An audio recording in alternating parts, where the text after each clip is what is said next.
Welcome to Here's the Catch, the most exhilarating podcast in America.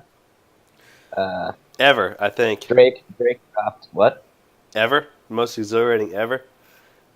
Yeah, ever. Well, I was gonna say Drake dropped a fantastic but also thoroughly mediocre song this week as he does, so that'll be top charting for the foreseeable future.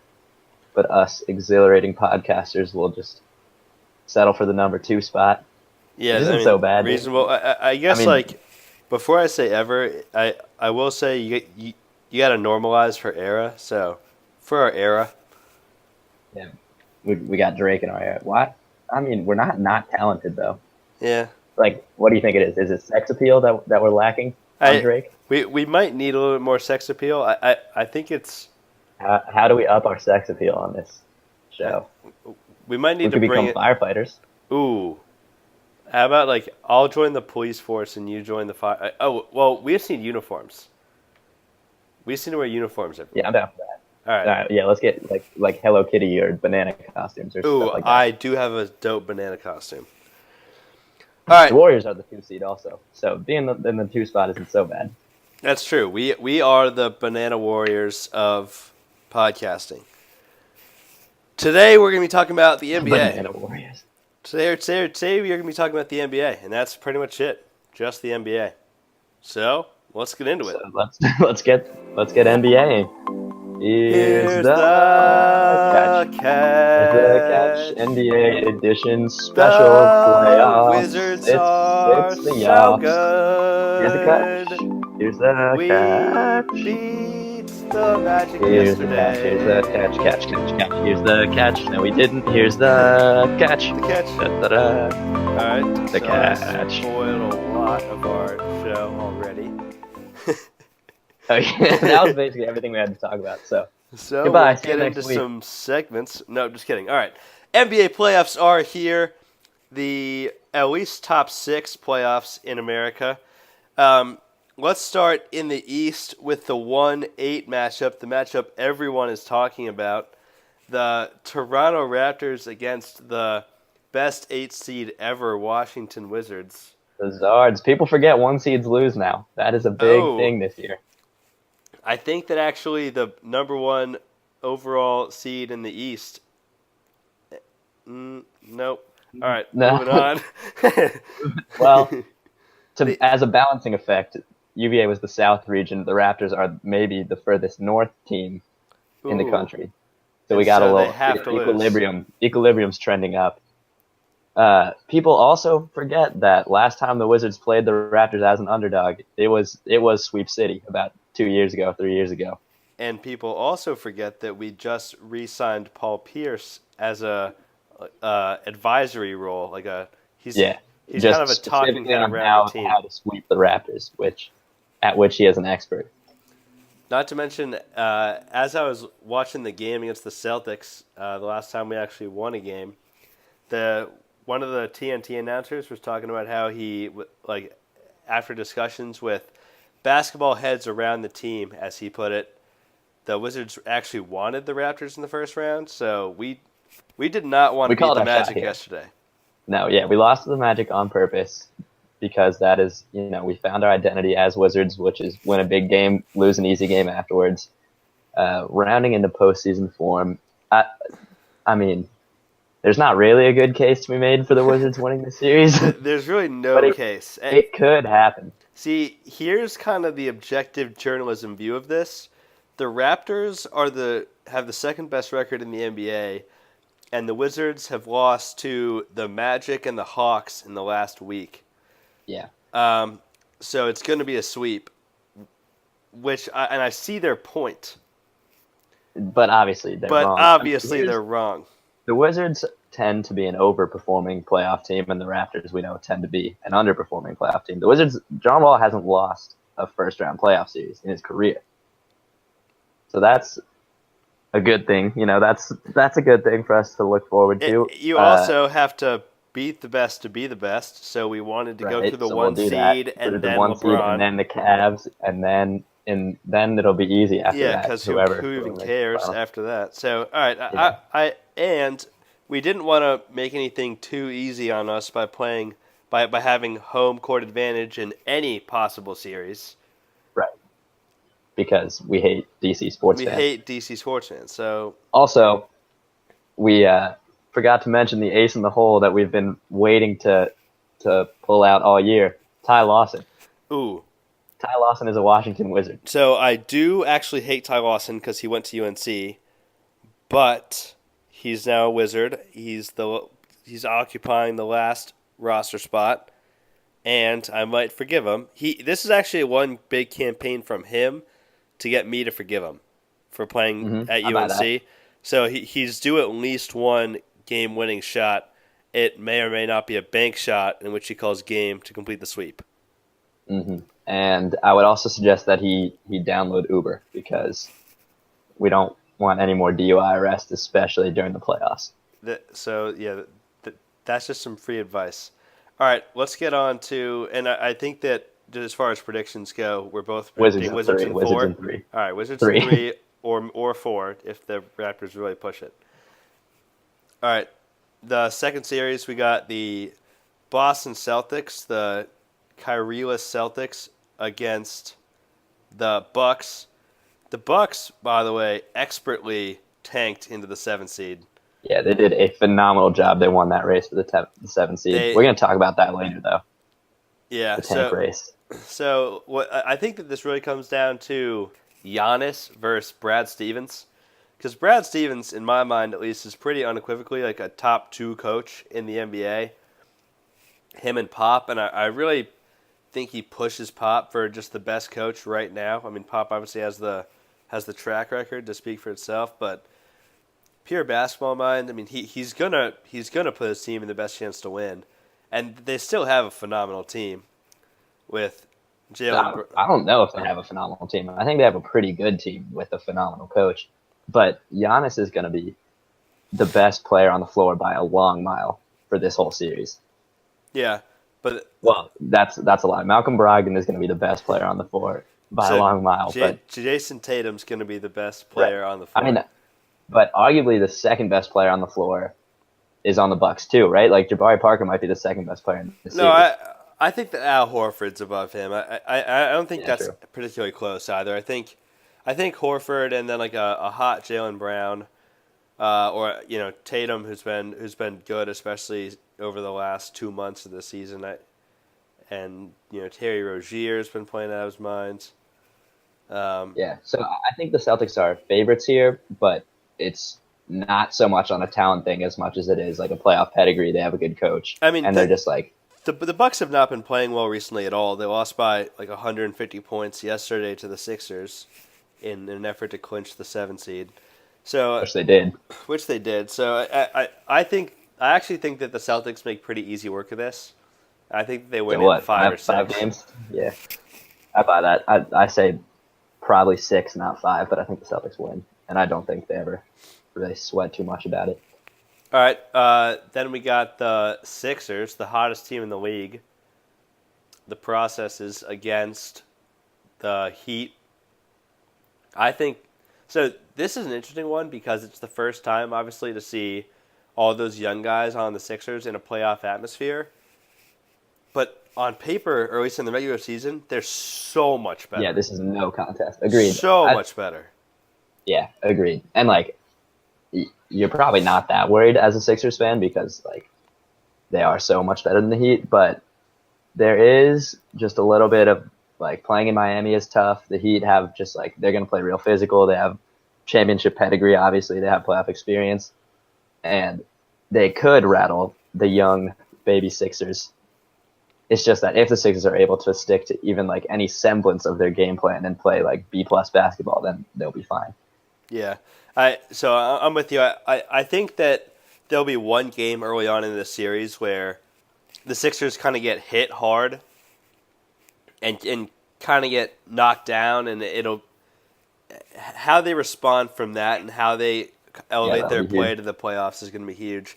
I'm still going to take them in 5, though.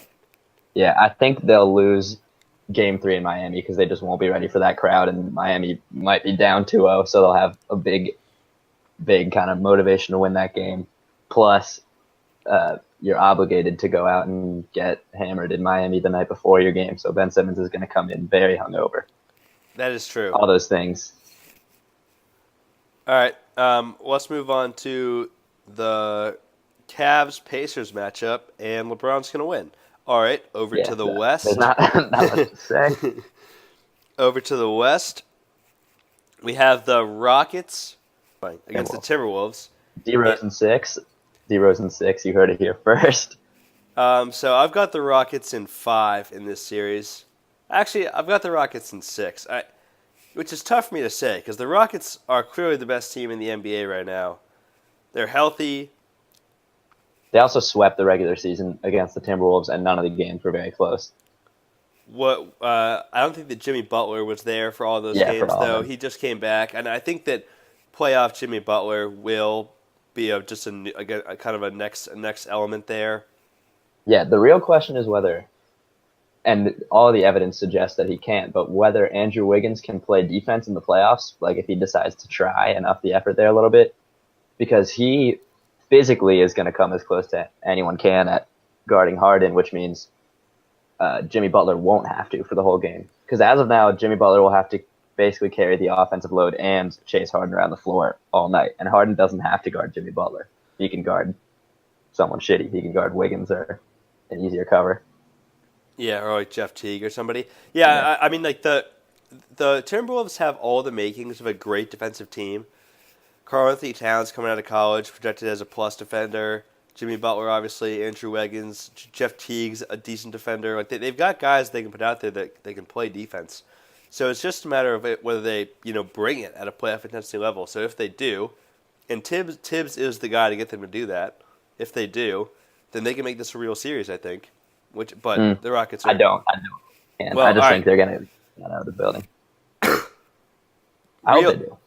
Real series, I'm gonna modify that. Not a real series, but they can steal a game or two.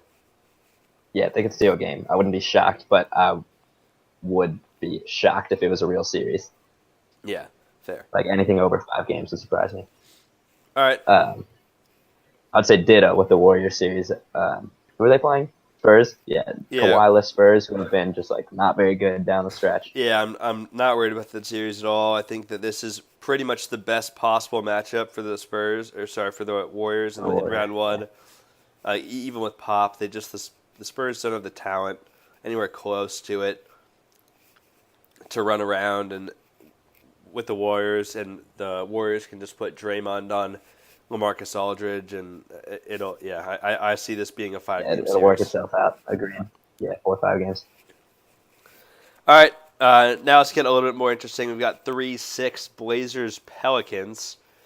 And really one of the more interesting one-on-one matchups. They won't cover each other, obviously, but Anthony Davis against Damian Lillard, 2 of the premier players in the defensive in the Western Conference. AD with in the conversation, he won't win it, but in the conversation for MVP this year, and has had one of the best second halves for sure ever since Boogie went out. How do you see this playing out, Isaac? I don't see the Pelicans being able to hang with the Blazers. I think, like, obviously Anthony Davis would have to be incredible, which he can be, but from a depth perspective, the Blazers just have too many players. But has been. He has been that. Yeah, sure. But, like, even if he averages 35 and 12 for the whole series, they could lose. Because the Blazers are going to score points. And if they play defense at the level they've been playing, I mean, they're the Blazers, but they're also the 3 seed in the East, which means something clicked for them this season. Well, they're like a half a game above the 7 seed. Yeah, they're all basically tied. But I just I just think the depth of like having more than just Damian Lillard, but they can also go to CJ McCollum when they need a basket. They've got Shabazz Napier. It's not March anymore, but he's the GOAT. Yeah, Nurkic is a pretty good center. He won't get played off the floor by the Pelicans because the Pelicans can't shoot. I think it's closer. I'm actually going to take the Pelicans, I think, in this series, and I think that's just purely because I think Anthony Davis is the best player on the floor, and there's not many teams that have a guy better than Damian Lillard, but the Pelicans are one of those. I mean, there's nobody on the Pelicans that can on the Blazers that can come close to guarding Anthony Davis. Nurkic sure as hell isn't going to do it. Yeah, but I mean, nobody can. Yeah, nobody can. But there are teams that can have a guy run with them, and they don't have that at all. So I think that Anthony Davis. Dude, he's gonna score, but he's also like gonna get tired, and he's gonna have to carry the load offensively and defensively. But he's done that all year. He's had to do that all year, and he's done it at an MVP level. But not against playoff teams playing at a playoff level.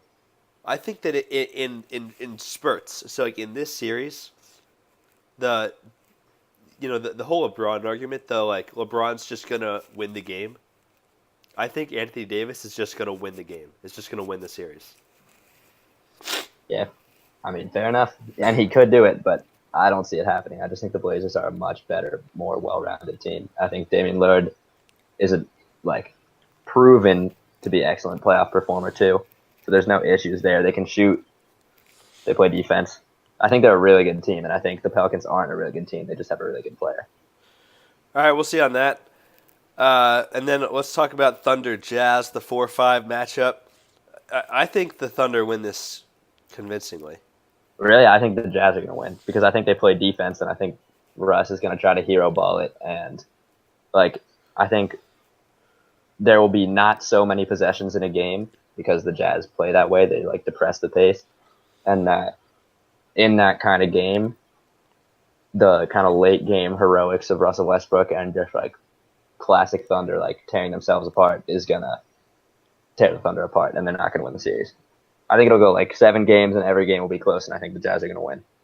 All right, so the reason that I think the Thunder is because they have the battle of point guards. As good as Donovan Mitchell's been this year, Russ is obviously better, and Paul George is the second best player in the series. So he'll be at a two-way player, bringing playoff intensity. His contribution, I think, cannot be minimized in any way. I think the Thunder are just a better team, top to bottom. Steven Adams is a stud. I think if they had Roberson, we could be talking about them as definitively the third best team in the West. I think that as it is, they could still be the third best team in the West. I think they're the third best team in the West from a talent standpoint, and just haven't played that way all year, and I don't expect them to now. They've just been so rocky, and Westbrook is such a problem, such a hard player to deal with. I think the Jazz are a definition of the type of team that is overperformed in the regular season. I think that, their story is awesome. In fact, they could lose Gordon Hayward, pick up a rookie, and be the 4th seed and challenging for the 3rd seed all the way to the last day is awesome. But I think they're not that talented. They've got Gobert, they've got Mitchell. Mitchell's not even the rookie of the year. So I think that I think the Thunder are just a better team. I think they're going to win in 6. I think they're a better team, and I think the Jazz are going to defend the hell out of them and win, and that the Thunder are going to fall apart, and Paul George is going to leave. And that'll be it. That'll be the end of the Thunder. All right. And then Russ will have to average a triple-double for 3 straight seasons, which will be kind of hype. We'll do it again. Is there any chance that it's not the Warriors and Rockets meeting in the Western Conference Finals? No, I think there's no chance at all. I think they're just blatantly the two best teams, and there's everybody else. Yeah, agreed. And I just it's going to hinge, I think, entirely on how ready to go Steph is when he comes back, whether he's rusty or whether he's the same Steph that he has been. But I think healthy Steph, Warriors win that series. Unhealthy Steph, I think the Rockets are going to knock them off. I'm with you. I agree. All right, let's get into... We'll talk about that when it inevitably comes. Let's get into the awards. So a bunch of these we actually are pretty consensus on. Not only us, but the NBA community is. The big family. So MVP, Harden's going to win it. Harden's going to win, but shouldn't, because LeBron is a better player with better counting stats in every single category. Yeah. But Harden's going to win. Harden's going to win. Rookie of the Year. Ben Simmons is going to win. Ben Simmons is going to win. Defensive Player of the Year. I would vote for Donovan Mitchell for Rookie of the Year only as a contrarian vote, knowing that Simmons will safely win it anyway, just because I want to acknowledge that he's had a phenomenal season and is a real rookie, and carried his team, which is, you just said, a much, much worse team on paper, at least, than the Sixers, to the 4th seed in the West. Like, I don't think if you threw Ben Simmons on the Jazz, they would be that good. Maybe. I mean, Mitchell's been consistent from game 1 to game 82, which is an absolute testament to what he's done as a rookie. Simmons got to kind of float through the first bit of the season because he had Embiid there the whole time. Yeah. But as you've watched over the last 2 weeks with Embiid out, I mean, he's been ridiculous. He's been a legit top 20 I think the player. 16-game win streak to close the season is like, that's it. That's case closed for Simmons. And he's got better numbers across the board, traditional stats, advanced stats. Like, he is just a better player. But I think Donovan Mitchell came into a much harder situation and had a phenomenal season. I agree. I definitely agree. So there's a case there. So, like, I don't think Simmons will win it unanimously, but he'll win. All right. Defensive Player of the Year, we both have the French rejection. Yeah. Stifle Tower is another name I've heard for Rudy. But I think he only played, 55, 56 games? Yeah, I mean, the thing is that him, like, a bunch of kind of the best defenders didn't play all the entire season. Yeah, I think Embiid's the one who pushes him for Defensive Player of the Year, and he also sat for a good bit. Yeah. And yeah, he's just so good. Is what it comes and he down to. anchors the best defense in the league, so give him credit. He's going to get it. Coach of the Year, this is where Isaac and I disagree. I have Greg Popovich because in another year, another playoff berth for the Spurs. I know only the 7 seed, but like I said, they're like a half game out of the 3 seed. And that was without, they've got Aldridge, who last year was an afterthought, and this year has become a legit stud. Well, re-emerged in many ways as a legit stud. But after that, they have no players on their roster that you look at and you're even a little bit scared of. I mean, like, it's just a shit show after that. And he's, once again kept him in the playoffs. He's just the best at what he does. Yeah, fair. And I think I think the 3 most compelling cases for Coach of the Year are Pop, Brad Stevens, and Quinn Snyder because if you're looking at those teams on paper aren't that good, and those teams with that coach have obviously had huge success. Of the 3, I would vote for Quinn Snyder because I think coaching defense is one of the hardest things to do in the NBA, and I think his team on paper is better than the Spurs, but they also outperformed the Spurs for the regular season. I just think the Spurs were at least and are always at least expected to do well, which is partly a function of Pop. The Jazz were supposed to be dead in the water this year after Hayward and Quinn Snyder brought them all the way up to the 4th seed in the West. Yeah. I mean, I won't be mad regardless of who gets it there, as long as it's one of those 3. I think that they've all done a... Could be Scott Brooks, though. It is not going to be Scott Brooks, I'll tell you that much. Could. 6th man of the year, we also both agreed Lou Williams has been just by far the best 6th man. He started a few games, but not enough to rule him out, and he's averaging over 20 points a game. I don't think there's anyone who really pushes him here. Gets a 2nd trophy. I agree. I'm sure he'll find a way to let them coexist together. They won't fight. Is he entering all-time 6th man conversation? Yeah, I don't know who else is in all-time 6th man conversation. Like, I'm not a scholar of this. Jamal Crawford is one too, I'm pretty sure. Yeah. It's like those random scorers off the bench. They can't do that Yeah, much. it's rare because it has to be someone who can only score and not defend. Otherwise, they would just start. Otherwise, they would just start. And, like, within the broad, context of the league and league history, they're not excellent players. It's just that they come off the bench and then they scored, 21 points a game in 30 minutes a game. Yep. Which is unremarkable, but they started the game on the bench, so yeah, it's a big deal. And then most improved, the easiest award I think the NBA may have ever given out in its history of awards is it might be easier for the NBA to give Victor Oladipo the most improved than it is for them to hand the winner of the finals trophy at the end of the season. Yeah, agreed. I think he ran away with that, going from an afterthought to an All-NBA guard. Cool story, because he's a good guy. Everyone roots for Oladipo, and he's obviously had a fantastic year. And basically changed the whole narrative around his career around in one season. Absolutely. Best player on the Pacers. I hope that he keeps it going next year. not sure that he will. I hope he does though. All right, Next award. Let's get into some some better more real awards. awards. This, the prestigious and first ever time this award has been awarded.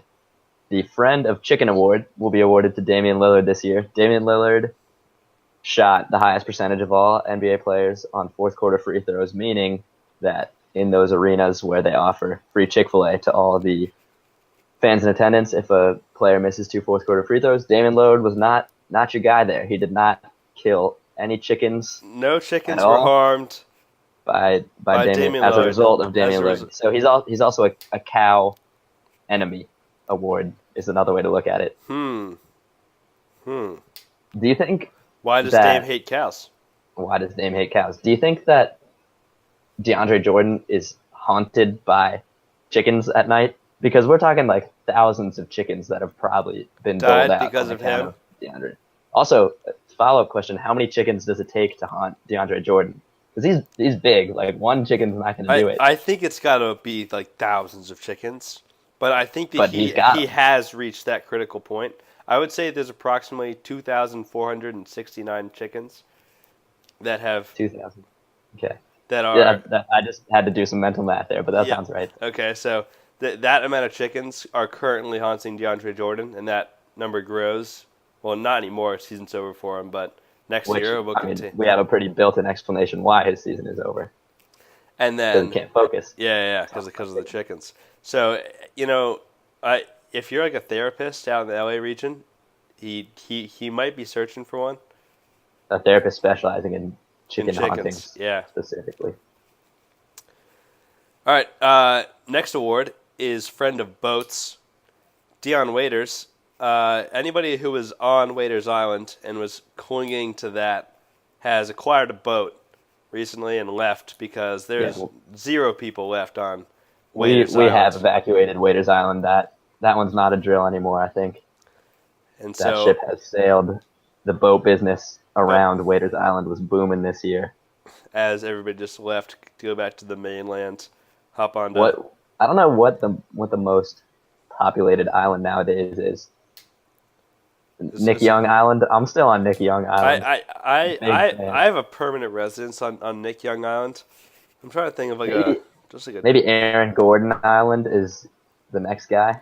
What about like Kelly He's Oubre big, Island? I'm on Kelly Oubre Island, but nobody thinks that Kelly's going nowhere, which is what the story was around Dion Waiters. Kelly's still got a future. I'm on Jaleel Okafor Island still.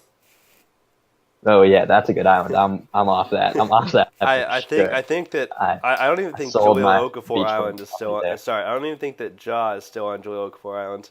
It might just be me. All right, just be you, but private island. The Wizards Move of the Year award. This is actually tough to give out because there were a lot of Wizards moves of the year. In concluding with their loss to the Magic last night, just to make sure that they snagged the 8th seed in the East. But I'm actually going to give it to the spoon-fed baskets comment back from John Wall back when he was injured, and him and Marcin Gortat were being mad at each other.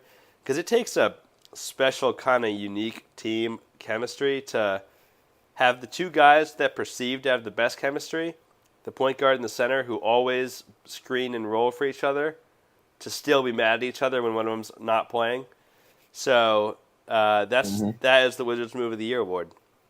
John Wall, congrats, man. And I liked it because there were also pictures that surfaced on the interwebs of mother John Wall spoon feeding little baby Marcin Gortat. So that made it an enjoyable thing for me to kind of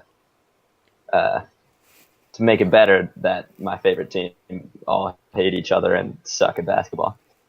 Next very prestigious award we're going to give out is the Lifetime Achievement Award to Devin Booker, who should be a senior at Kentucky next season, but instead has completed I guess he should be graduating, but he's completed 3 entire NBA seasons without playing a single defensive possession. I think that is something that should be applauded. Unique accomplishment. Yeah. We hate defense. We are definitely an anti-defense podcast. All right. Yeah. The next award is the Tim Duncan is rolling over in his grave award. Goes to Kawhi Leonard. Because Kawhi was perceived to be the next guy on the Spurs, the next superstar with zero personality, just total team first superstar type of guy. But turns out he's actually not. He actually is kind of into himself, as you could tell by him sitting out this whole second half of the year after being and cleared. doing it in a dramatic kind of like what's going on type of way. You know, he was not a non-story. He was a story all year, which is very unspursy, un-Tim Duncan of him. It was his quad that was hurt. I don't even know, man. This would have solved all of Kawhi Leonard's problems. He should have come to UVA because we do not have quads here. We just have a lawn. Ooh, so, damn. I mean, yeah, but he also would have hated his life. So, yeah, dude, everyone loves the Who's. He would have just been here chilling. His quad wouldn't be an issue. Soak up the sun on the lawn. Him and Brogdon could have played together. Played some defense. Won some championships. Well, you have won Too bad. 0 championships, so in hindsight, this could have been a good partnership, and Kawhi would be a good NBA player right now without the quad issue. I don't buy it. You don't buy it. All right. Final award we're going to dole out for the season is the Nick Young Award for Irrational Confidence. That goes to the entire Sacramento Kings franchise. They, for whatever reason, thought they were going to be a real team this year. They traded back in the draft, giving up on a chance to draft talent, and drafted some high character guys instead. Which I actually don't hate as a move, but the Kings did it. I think I do hate it. You draft back and get character role player guys when you're a good team. The Kings are not a good team. They just needed to get players. You eating something there? Cameron is eating on the air. So he's going to be incapacitated for a second. So worst podcaster award goes to Cameron Anderson. He's celebrating. I can see him.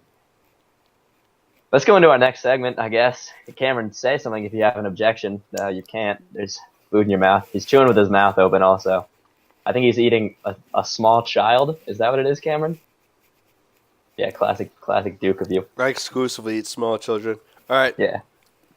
Our next segment is trending. Obviously, Isaac's incapable of moving along without a little bit of help. Yeah, I just was watching him eat, dude. It was distracting. So, trending, Isaac, do you want to start?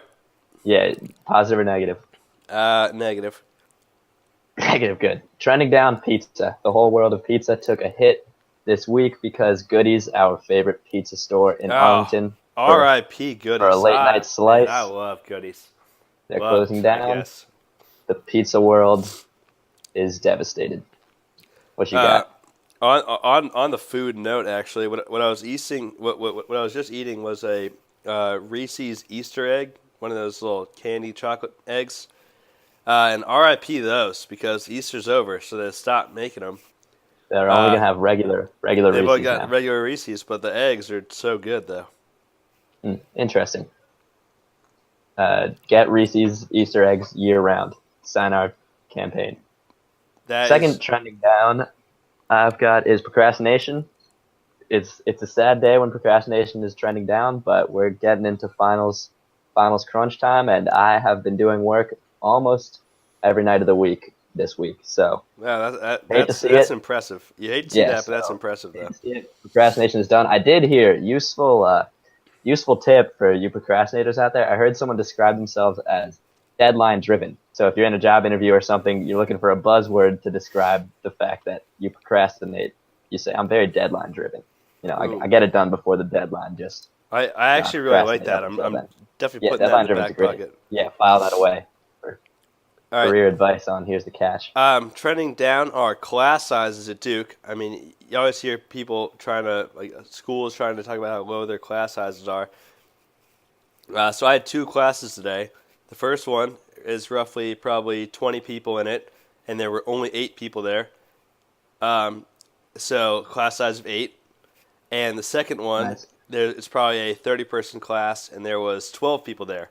So we're keeping those class sizes really small, even though... Where is everyone? What's I don't know. They just weren't trying to come. But the point is... I think the cool people probably have a group message in that class, and they texted and said, let's all skip today. No doubt that I'm not a part of that unit, but you can sign up for big classes and still have really small class size. So Duke has great class sizes. Well, sorry, trending down are the size of the classes. Of the classes, right? But trending up is Duke, which Is Duke, yeah. is kind of an oxymoron. But Yeah, well, here we are. actually, trending up, a real place that is trending up outside of Duke University, which is perpetually trending down. Minnesota, as a state, they made the playoffs for the first time in however long it was, 14 years. So that's an uptrend. More importantly, I'm coming through on Friday. I'll be landing in Minnesota at 11:50 p.m. or something like that. Why the hell are you going there? Welcome, Isaac, to Minnesota. Here's the catch: is establishing a global presence. Global. We are global. All right. Because Minnesota, I could make a trek up to Canada pretty easily, and then we'd be international. I've been to Canada. So we are there. And I went to Mexico as a part of this podcast. As a member of this podcast? Yeah. Yeah, like that. First trending up is going to be the general anger levels. It's playoff season, which means the Penguins occasionally play games, which means they win the games, which means I get angry. So you get angry, trending so up your anger levels are general anger levels. Also, the players themselves get more angry in the playoffs. The Red Sox and Yankees had a brawl yesterday. Ooh, they did have a brawl. They got angry. Which is the second brawl in 2 days in baseball. Love to see that. I like baseball getting a little more handsy. And by handsy, I mean fighting, not, trending up, Vegas. Vegas is going to rip a lot of money off me in the coming weeks because the NBA playoffs started, and I'm going to bet on them, and Vegas is smarter than me, so they're going to take my money. Also, Boxfield is coming up at UVA, so I'm going to bet money on horse races, which is a terrible decision because they're impossible to predict, and I don't have knowledge about horses anyway. So Vegas is going to be ripping me in the next couple weeks. They're trending up. All right. So actually, on that note, trending up is the new kid, the Vegas Golden Knights, in their first season as an NHL franchise. First became the first team, the first expansion team to win their division in any U.S. sport in their first year. And secondly, they won their first playoff game 1-0, shut out the Kings, the Stanley Cup winning Kings, who from about 5 years ago, against Jonathan Quick, one of the best goalies in the NHL. So shout out the new kid, shout out Vegas. Shout out the new kid. It's a good time to move to a new neighborhood on account Everyone of the should move. Everyone might should win move. your neighborhood. Good underdog story.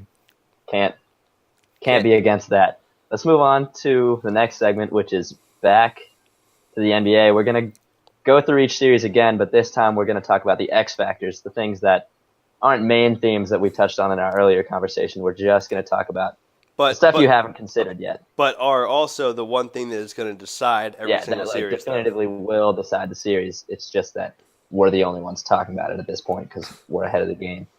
All right, Raptors-Wizards. The thing that's going to decide the X factor from that series is customs. Obviously, with the Canada U.S. switcheroo there. Toronto is in Canada. There are some customs. Know that already. There are some customs you got to deal with, and customs have been known to steal and give NBA talent. So, like the Monstars in Space Jam situation. Yeah, that's like part of the reason that the Raptors suck in the playoffs is the whole customs thing. They lose a little bit. There's also a possibility here that someone, I don't know if there are any Wizards fans in Toronto. I don't want to suggest anything, but if someone were to slip a little something illegal into DeMar DeRozan's luggage, it could get caught in customs. And if it got, I'm not saying that would help the Wizards' chances, but it might though. Yeah, and it would obviously be super unsportsmanlike, and we wouldn't advocate for it. Ever. So don't do that.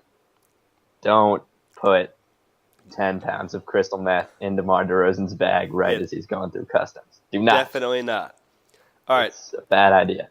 Celtics-Bucks.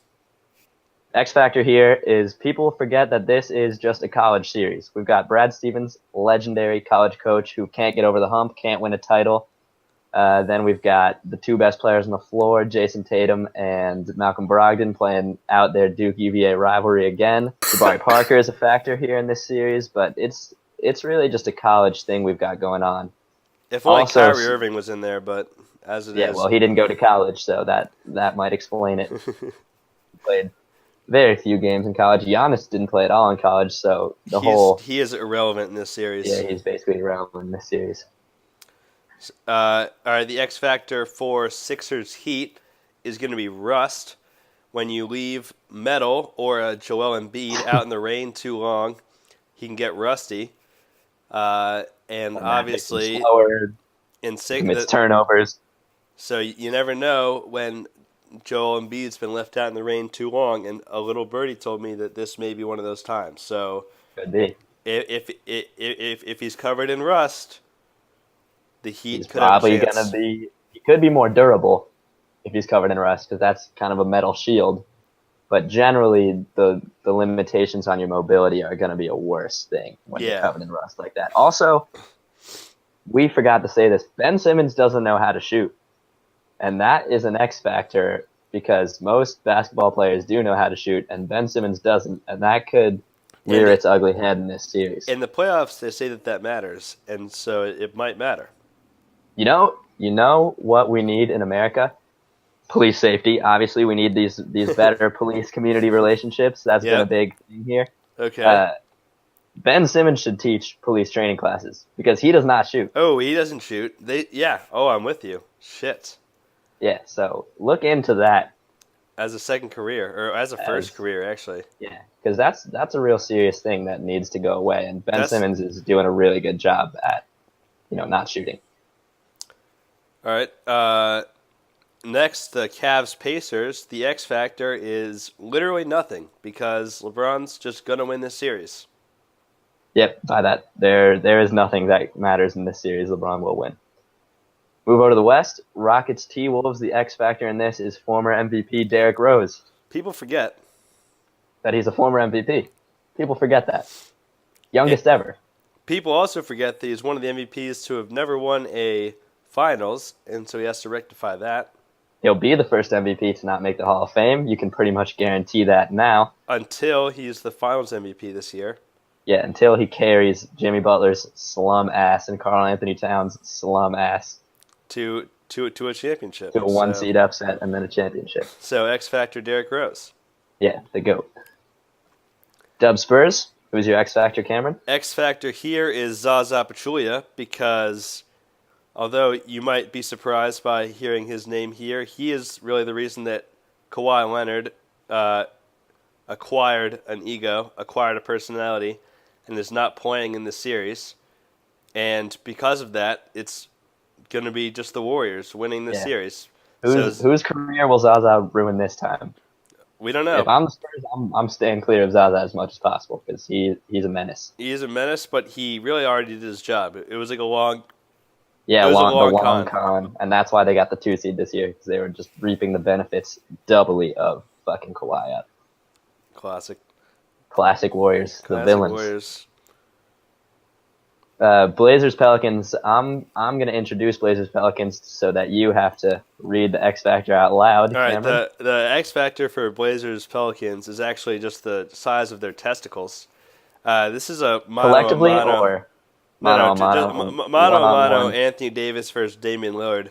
Whoever has the biggest balls is going to win this series. So the X Factor is testicle weight. Testicle weight, not size, not size, weight. Yeah, so they're actually not gonna play 7 games. They're just gonna find their local scale store and weigh their testicles. And yep. The winner will advance. Who do you think has bigger testicles? Oh, between the two of them? I think Dame. Even though I picked Anthony Davis is the favorite from a human size standpoint, but Dame's got huge nuts. That dude definitely has the biggest testicles in the league. So, all right. And he's a friend of chickens. Ooh. I don't know if that's relevant to testicle size, but I'm with you. Yeah. He's got big nuts. He likes chickens. There's a connection there. We need some more science. Our stat guys will dig into it. All right, and Thunder Jazz. Isaac, who is your X Factor for Thunder Jazz? In Thunder Jazz, the big thing people are sleeping on is there are no S's in either team name. They are 2 of the 4 NBA sports teams that don't have an S. You'll notice every single other team in the playoffs does have an S. The Thunder and Jazz don't. Except for the Heat. But except for the Heat. So 3 of 4 made the playoffs. But this is really the battle for no S supremacy. So a lot is riding on this 4-5, other than a chance to lose to the Rockets in the second round. Yeah, agree. All right, let's go move rankings. Let's move on to our definitive basketball power rankings. Usually we kind of come up with our own lists and just throw them together. Today, Isaac and I put together a collective definitive ranking. You'll notice once again, strippers did not crack the top 10. They might be gone for a while, which is sad after leading off. I won't say forever, but they definitely have fallen hard out of the top 10. Out of that top spot. Out of the top spot. All right. The number one spot this week is, in fact, our hometown of Arlington, Virginia, specifically Darna Lounge. Darna means your home. I don't know in what language, but Darna Lounge is the site where Tristan Thompson was caught cheating on his Kardashian baby mama. He cheated on Khloe Kardashian after she got pregnant. Videos were leaked. It happened in Arlington, just a short 5 minutes away from Cameron and my houses. So Arlington's top of the rankings, and for those of you unwashed souls that are unfamiliar with the geography of Arlington and where it's popping, there's not there. There's kind of a cool place called Clarendon, and then there's like the not cool region, and that's Darna Lounge. And he was like not in the hip, like young people region of Arlington. So yeah, he was. I don't know what the fuck Tristan Thompson was doing. Well, we do know what he was doing. Well, actually, sorry, we know exactly what he was doing. We know exactly what he was doing. But we don't know the decisions that led him to Darna Lounge. Like, whoever was his boy that was like, yo, roll over to this spot. It was Shumpert, dude. He was with Shumpert. Well, all right. Whoever was their boy, like whoever said initially, whoever's idea it was to go to Darna Lounge, that homie needs to be fired from whatever he's doing. He should be fired. But I think you'll see pretty uncontroversial. Arlington, Virginia is the number one force in the basketball world because of the, unintended consequences of this video. It's going to tear the Cavs apart. And LeBron's going to lose 4 straight games. Exactly. And all right. You'll remember Arlington. Put Arlington on the map for that one. Put Arlington on the map. All right. Number 2 in the definitive basketball power rankings are the Phoenix Suns because they won. They won the race for the best odds to get the first pick. The season-long tank battle, they were the best at it, definitively. Mm-hmm. So, yeah, all the other teams that made the playoffs, they still have to do their thing. The Suns won their championship already. So, number 2 spot in the power rankings. Number 3, though, a similarly well-executed tank job was by the Milwaukee Bucks, who won the Eastern Conference tank for the 7th seed, which was not so hard to do with 3 teams battling for it on the last night. But of those top seeds in the East, which are the Raptors, Celtics, Sixers, Cavs, the Celtics are the team you want to play for sure of those 4. So well done by the Bucks. They got the team that, at least on paper, is the worst. They did get a lot of help from that, I will say, because the Wizards, all they had to do was beat the Magic on the last day, and they scored 84 points. But nice job, Bucks, for knowing that was going to happen. Number 4 in the definitive basketball power rankings is Duke. Not only do they have a bunch of players in the playoffs, but it's no longer the NCAA season, which means the next season is starting, and we have the best recruiting class, which means we can be the hypest going into the season. So, Duke, number 4 in the power rankings. Yeah, and lofty expectations will surely fail to live up to them. Well, see, here's the thing. We haven't, since we haven't had to play any defense yet, we haven't not played any defense yet. So, we're still fine. Right, nobody's played any defense yet. And, yeah, there's no flaws with the team. It's just that they're going to suck. The number 5 spot in our power rankings goes to Frank Vogel. Vogel did a good job by beating the Wizards, ending his own season on a high night, and then promptly being fired by the Magic, which is another high note because he doesn't have to coach the Magic, live in Orlando, lose a lot of games. So props to Frank Vogel. This is kind of like the Pittsburgh coach that got fired after going undefeated. He executed a masterful tank job, being a surefire NBA coach prospect, and then also does not have to coach the Pittsburgh team anymore. So like just positives all around. All right, number 6, Quinn Cook, ex-Duke guy, got himself a 2-year contract with the Warriors. So he very like as far as ring chasing goes, well, some of the best executed ring chasing ever, and also just a good story. Worked his way up from the G League and has averaged 18, 5, and 4 since Steph went out as the essentially de facto starting point guard for the Warriors, shooting above 50% from 3. So nice job, Quinn Cook. Yeah, hate to see Duke players doing well, but also good job. We forgot to mention Andre Ingram, the 32-year-old lifetime G Leaguer who played his first game for the Lakers the other day and should be in Rookie of the Year conversation because he did not miss. I think he scored about 45 points in both of his games and hasn't had a turnover or a missed shot in his career yet. Yeah, so should he just be MVP? I guess he should just be MVP. The Lakers didn't do that well, but by wins. Yeah. So he would have been MVP, except that the Lakers aren't a playoff team. Lonzo held him back. Fucking classic Lonzo. They did somehow win. They went 6-0 in the 2 games he played for them, so he did well. But 7th spot in our power rankings is next year. This is for the teams that bow out of the playoffs early or even do better than expected, but we're going to have a lot of talk about how, like, oh, next year is the Bucks' year. Like, they got a lot of potential. They got this valuable playoff experience. Same with the Sixers when they lose in the first round. We're going to hear, this season was a success, and next year is going to be even better. I feel like next year is just always in these rankings for teams. Yeah, except for the teams that are going to be worse. Like the Wizards? I'm not really, like, that optimistic about the Wizards next year. Even though I can't imagine us being worse. But well, I see us being the same, but like surely worse. Yeah, the same, but surely worse.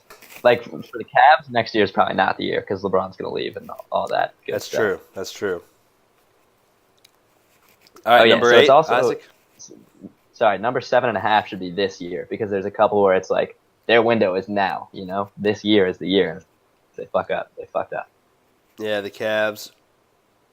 The Thunder, maybe, because there's risk of Paul George leaving. The Thunder are definitely a good example. I almost think that a team like the Jazz, I mean, I know that Donovan Mitchell's young, but I just feel like everything came together for them so well this year. Yeah, true. So, no next year for the Jazz? Blow it up? Ooh, I also wanted to touch on something from the Bucks. Their tank for the 7th seed, I know this was a while ago, was so critical. Because if they finished in the 6th seed in the conference, then they would have lost their first-round pick. Like their first-round pick was protected, like up until the 6th seed in the conference. So they finished as high in the conference as they possibly could while keeping their pick, and also get the Celtics in the first round. So it was really just the best executed tank ever in the history of the world. Yeah, wow, good job, Bucks. Shout out to you. We'll bump them up to. Number 2 over on the Suns. Rankings. Yeah, and that's under 3 with that added draft pick consideration. Number 8 spot goes to the Memphis Grizzlies. They also tanked pretty well this year. I think they have the 2nd best lottery odds, and somehow, while being one of the worst teams in the league and playing in Memphis, which is a tiny market, their team got valued this week at $1.3 billion, which is a huge sum of money. Now, I don't have that. Do you have that? I'm close to it. But regardless, a big win for the Grizzlies this week to find out that even though they suck, just a basketball team anywhere is worth north of $1 billion. That is pretty huge. We should invest in one of those. A basketball team? Yeah. Can we just start one and see where they are in 20 years? Expansion teams are in, the new kid. Someone told me. Oh. Sources say. What about the Lightning? Yeah, the Key School Lightning. Key School. So, yeah, Isaac and I's elementary school basketball team is going to watch out for us in the NBA. We got a couple of high school athletes on that team. We want to ship, too. We want to ship. Oh, yeah, we did. Forget. Number 9, poorly executed ring chasing.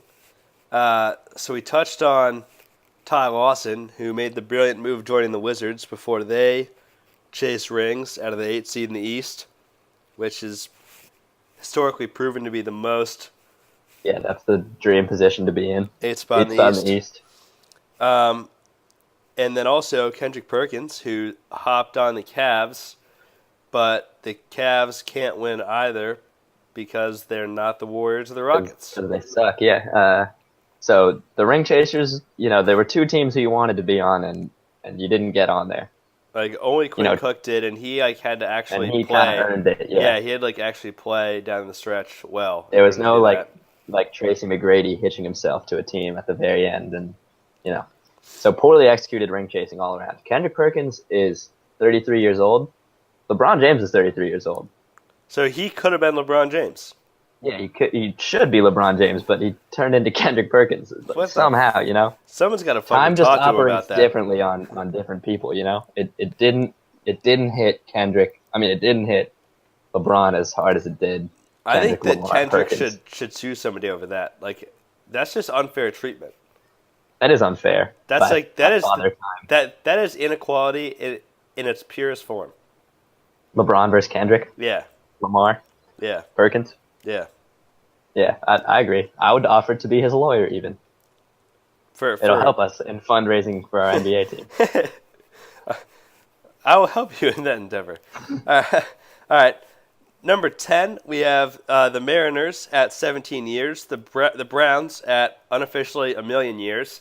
And Don't stat check us. And really, the Carolina Hurricanes, who are the big winners here, at moving up into third place in the longest playoff drought after Minnesota Timberwolves won yesterday. They used to be in third, but the Hurricanes are now the new third-place team at a 10-year playoff drought. So congrats to the Hurricanes.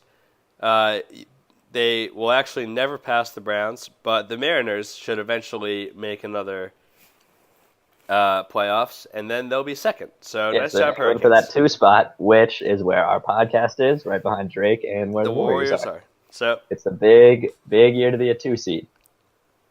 Who won the NCAA tournament? It was Villanova. They were a 2 seed, right? Well, the Duke was a 2 seed, and they were the best team. They got robbed out of it, so they lost. But let's go to this or that. The final segment of the day.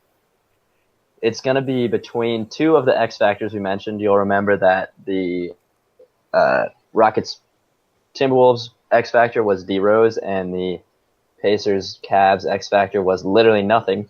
So here's our question. Literally nothing Who's versus more valuable? Derrick Rose. Who is more valuable in the playoffs? Isaac, you start. Derrick Rose is an MVP. MVP, do you know what that stands for? Most valuable playoff performer in 2018. Therefore, Derrick Rose is more valuable than literally nothing because he'll probably score a couple points in the playoffs. There's also the whole human life thing, that literally nothing does not have going for it. D-Rose, he speaks, he breathes, he offers other human beings comfort. I just think there are some good things about D-Rose you can't take away. So, while I see your points, I'm actually going to go with the literally nothing. Because Derrick Rose is definitely not guaranteed to have a positive impact. Like, I can see him having a negative 4. He won't have a positive impact. And, literally nothing is only possible because LeBron James exists. And it kind of, balances each other out. It's like if you have everything, you have to have nothing. Like the whole yin and the yang thing. So, literally nothing is actually just the yang to LeBron James's yin. And therefore, it is, really important, necessary in the universe. And therefore, much more valuable in the playoffs. So we need more literally nothing in the universe in order to balance out the times when we have big things. Exactly.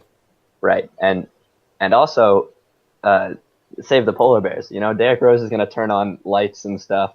Oh shit. Use up some carbon dioxide.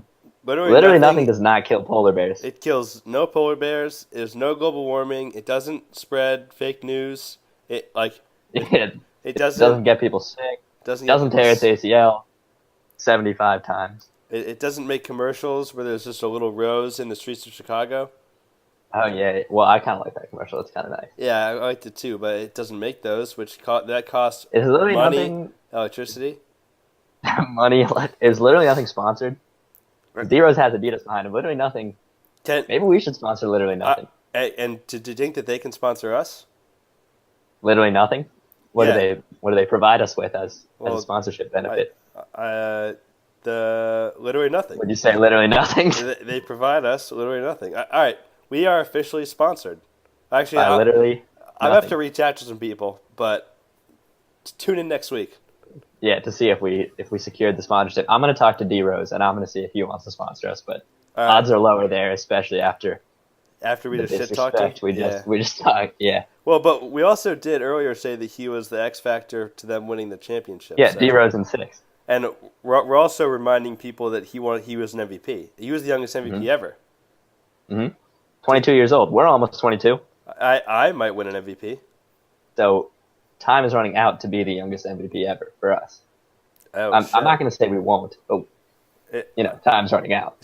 Yeah, we're big deadline people. Yeah, I'm deadline driven, and but if we get sponsored by literally nothing, that's not going to be conducive to me grinding on this basketball MVP thing. I'll be doing a lot more of literally nothing. All right, well, just tune in. Just tune in. Just tune in. There's a lot to look forward to, or there might be literally nothing to look forward to. You'll find out next week. You'll find out next week. All right. Let's get into the grand finale. I'm gonna start up. Ronaldo, CR7 hit the 97th minute penalty to beat Juventus after almost blowing a 3-0 lead. Gigi Buffon went absolutely ballistic after the penalty was given, and it was one of the more intense moments of football that you'll see. Other soccer news: Messi blew a 4-1 lead. So Ronaldo's definitely better. Yep. I saw on ESPN that Shohei Ohtani was compared to a combination of Clayton Kershaw and Chris Bryant in one body, which I'm not going to say we called this, but we definitely called this. We did call this. So, yeah, Shohei Ohtani, best player of all time. I am going to a professor's office hours tomorrow, just not because I want to talk to him about school, but because I want to establish contact and a friendly relationship before I ask him to take that picture with me when I have to wear our fantasy football loser shirt. Ooh, that is huge. With the poop on it and stuff. So I'm just trying to get on good terms with him before I make the ask. Oh, that's huge. It's golfing season. I'm down to hit the links pretty soon, so that's always fun. Yeah, good. A man's sport, golf. Bryce Harper is going to start selling hair products. It took him long enough, but I feel like it took him like he was 4 destined to do years. that. Like somebody's got to be talking to that man. He is the heir or hair to Troy Polamalu in terms of best hair products. Yeah, I'm with you. Wendell Carter's been saying that he might stay at Duke, which would just be ridiculous. So yeah, go Duke. He won't though. I had 3 group projects this week, and I just finished right before we started our podcast. So let's fucking go. The group projects are stressful. One of my group members was, in fact, an idiot. So. There you go. There you go. I mean, classic UVA, but here we go. Yeah, true. He was a football player, so. Well, I mean, to be fair, I turned in a group project today. There was 5 people in my group, and we had to put everyone's name at the top of it. It was like a video. Most of my group members were athletes, and I literally didn't know the name of a single other person in my group because on the first day I said I'm gonna do it, and they were like okay, and they walked out, and so I did it. Damn, you did that? Wow. Damn it. I mean, it was like it was really easy, but it was one of those moments where I had to email the professor and be like, yo, I don't know who else is in my group, so here it is, and this is for the rest of us too. So you're basically a narc though, because you basically sold out all your teammates. No. He knew it. He knew it. He really knew it. He knew what was going on. Yeah. All right, that was a good thing to put in our grand finale. That was grand. I got one more, dude. It's fuck the Seahawks because they just they offered Kaepernick a workout and then they delayed it or postponed it or whatever. But he said he's going to keep kneeling during the anthem, like as he should. And then the Seahawks decided that was all of a sudden a problem, and now they're not going to let him work out anymore. I think that this was kind of like a Russell Wilson troll move. It was just like hey, like we got drafted at the same time. Like, want to come be my backup? Ha, psych! Kind of move. that would be a good one from Russell Wilson, but also bad for, justice in America type stuff. The whole justice in America. Russell Wilson doesn't like that as much. You don't think? I think he's a prankster. Yeah, he's no Ben Simmons. He's no Ben Simmons. No, he's definitely no justice warrior like that. All right, so that was a good. That'll basically wrap it up. And we will see you guys next week. It's the Caps here. Peace out. Caps here. Wizards in 3.